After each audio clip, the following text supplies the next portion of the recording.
Jump buffering lets you press jump before you land, and as soon as you hit the ground, the player jumps. This makes games feel more responsive and polished. If you find this helpful, please subscribe, so let's slide in.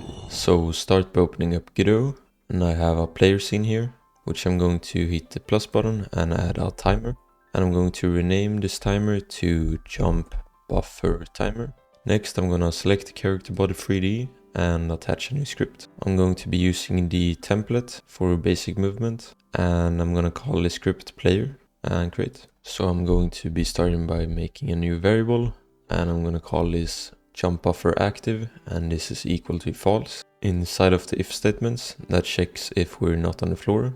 That means we have jumped or fallen off a ledge. We want to make a else statement, and inside of here we want to check if the jump buffer active is true, and if it is, we want to jump. That's a function we're gonna make later.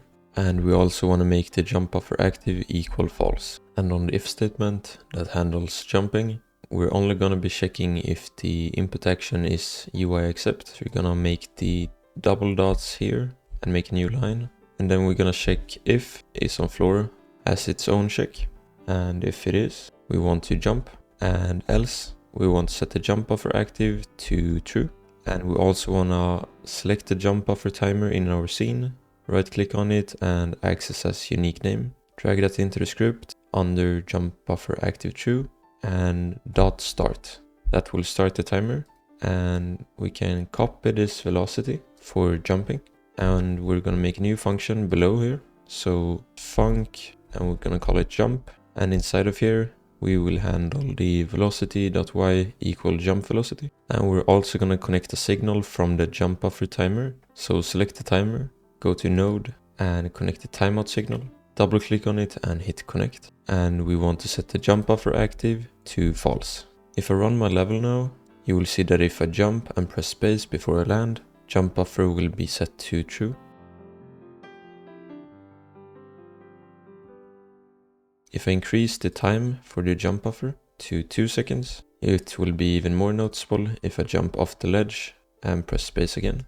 I'm only pressing it once and it's still jumping. And you may be wondering what to set the wait time to. And for my own game Forge on Steam, I've set the timer to 0.2. I think that's a pretty good value.